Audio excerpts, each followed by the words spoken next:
Hi there, Sanbonani Molweni. Welcome to Fix Channel. If you're here, please subscribe before the end of the video. If returning, thank you for love and support. I appreciate you. Sandone Simbo, Silindu Season 8, sisaxoxa ngezinto evelayo, also into engenzayo. Ngilanda ukuthi comment section yami ithini, yini into evela kakhulu. So yingakho uzothola ukuthi enye into usuyibona ngase ngayiphinda. Nangu first wife. First wife kodwa ungakwazi uku-enjoy ukuthi abe u-first wife because akayena u-number 1 okwangempela. Mhlawumbe izokudida lento engikushoyo kodwa ungangilalela kancane because lana kubalandeli be-TV show uthando nesithembu kunalokho abayibangayo lento. Abalandeli be-TV show babanga ukuthi uMacele u-first wife, uMayeni naye uzenza u-first wife or ufuna ukuba u-first wife, or uMayeni unomona noMacele, or uMacele unomona noMayeni, kodwa mina ngibabuka bekwi-position efanayo ngale nto engivezela i-TV show. Ngoba uMacele ewu-first wife akakwazi uku-enjoya kahle kukhona uMayeni. uMayeni esazi kahle, esazi before uMayeni esazi before uMacele lesithembu uwu-number 1 kodwa ongasiyena u-number 1. So kuyafana indlela engibuka ngayo because the real number 1 uwu-number 1 kodwa ukhona ofike before yena okuthi mayexoxa indaba naye abe neyakhe version yendaba efanayo or yomuntu oyedwa because they are sharing uhusband. Phinde ukuthi lona ongabanga u-number 1 esaze eqala ukuthi i-vision yalo baba engizoshada naye ithini, abezoba number 2 number 3, abuke into acishe wangena kuyona. Lona okuyona akakwazi ukuyi-enjoya futhi kahle ngoba kukhona ofike before yena. Kodwa ngizwa abanye abalandeli bale TV show bethi uMayeni oyinkinga. Mawubona inkinga angise siyaxoxa siyibange lento because impilo yalaba abavela ku-TV show. Mawubona inkinga-ke usuyiveza la kwi-comment section, nasengiyakubuza ukuthi yini oyibonile noma oyibonayo eyenza abukeke sengathi uhalela ukuba laphayana ku-first wife position. Yini ekwenza ubone ukuthi uhalela i-position qala because lento isinobu-first wife oyishoyo. Mase kuthi-ke ngiphinde ngibuze ukuthi ukumbone-ke yena u-first wife izinto acomplaina ngazo umkhiphe kuMayeni because lena-ke engiyibuza ngo-first wife inalo husband amshadile ukuthi yena uhappy ngani, uneliseke ngani ngoba manje angazi wegazi mhlawumbe lento isihambisana nokuthi thina abantu besifazane sizohlezi sinempi sodwa ne-competition sibuke kithi. Why ungakwazi ukubuka lo okubizile nokhulume nawe ukuthi u1 2 no 3 uwenza right?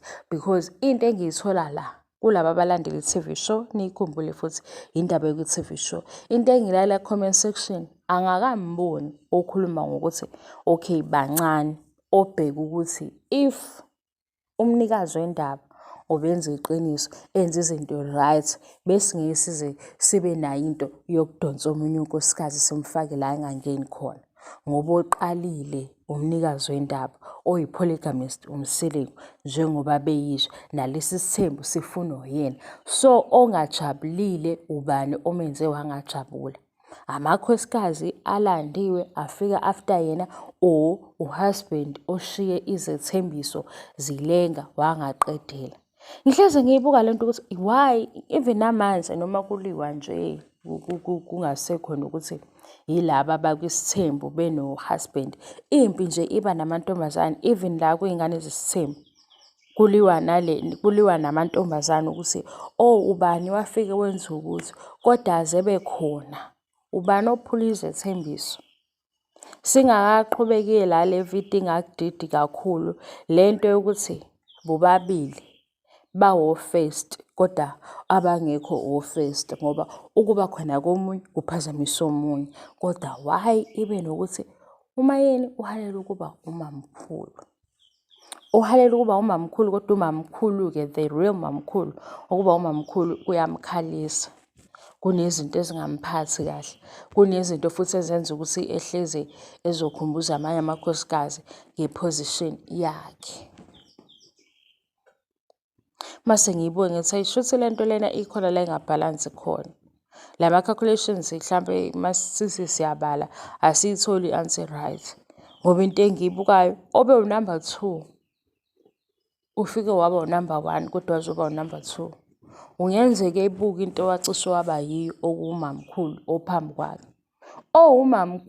Uwumamkhulu kodwa uyazi ukuthi isitulo ahleli kusona or iposition ekuyona ayisindi kakhulu, kukhona omunye owazi iy'ndaba ezenzeke yena ade engekho.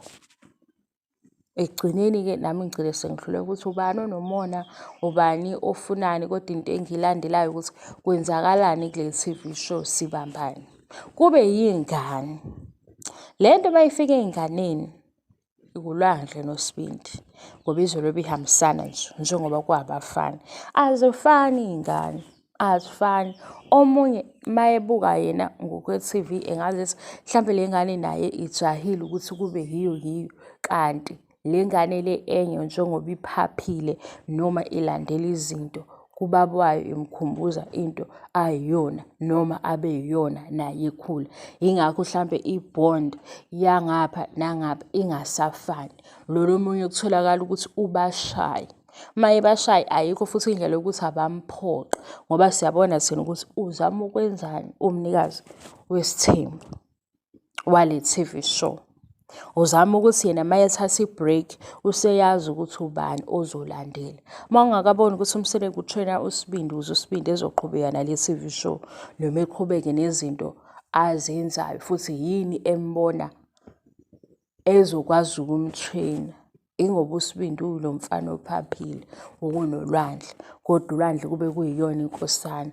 And uLwandle ayikho into azoyenza naye ukuthi sekuzofanele ukuthi aphaphe or alandele amantombazane ashwele because ufuna ukuthi ubaba wakhe imshayele ihlombe. Iy'ngane ayifani. Ngisho nje nani ningabandawonye anifani. Kodwa njengoba sibuka ngeso lesithembu, yingakho usuzothi-ke wena lona ujaha iposition yomunye. Kanti lona uyingane ehlukile ukunobhuti wakhe. Also-ke iy'ngane nje into ejwayelekile azikaze zafana. Kodwa njengoba eyingane esondela ezinyathelweni zikababa wakhe, yikho embeka phambili ukuthi shuthi lo maye makuthandwa nesithembu ozoqhubeka nevision yabo ne-TV ayiphushe lento ye-TV yilo. Ngoba lo uzokwazi ukuthi enze lento efunakalayo ukuthi iqhubeke i-TV show. Kukuhle kukubi niboni kuyinto engaba yinhle noma ibe yibi niyibonile i-chaos eyenzeke ngezingane zesithembu, and leyo chaos idalwe uSibindi ngempilo yakhe. uLwandle ngokwendlela adaleke ngayo ngeke akwazi ukuthi asinikeze into esingakhuluma ngayo uDumo. Enye-ke into ningazenzisa kodwa niyazazi ukuthi idrama ile niyithandayo. Ilento lokuthi ngisho iy'ndaba nabo izangoma ney'nyanga ezulayo awusazi ukuthi babangani abantu baseshe phakathi because bathanda idrama. So makula kunento yokuthi kulo mndeni baphuma nento ezobasebenzela futhi behlale ku-TV babeka phambili lo okufanele ukuthi ashe, eshiswa yindaba zakhe ephinde eshiswa abantu abazobe bebuka u-TV show. Umsindo kukhulunywe because ileyo nto edayisayo njengamanje.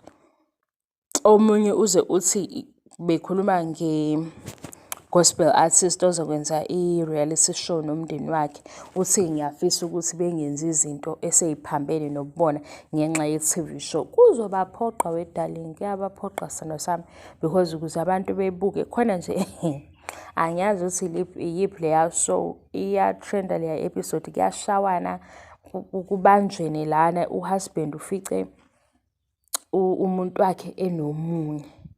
I-trenda leya episode because kubanjwe umuntu oshadile nomunye kwakhe kwafika nje kwaba yisiphithiphithi, yingakho i-trend. Ukube bekuyinto enhle bengeke ize i-trend. Yingakho-ke nalapha kaMseleku la bantwana labo abaney'ndlela ezithi sibheke eceleni yibo ababamba i-TV show izingane zesithembu.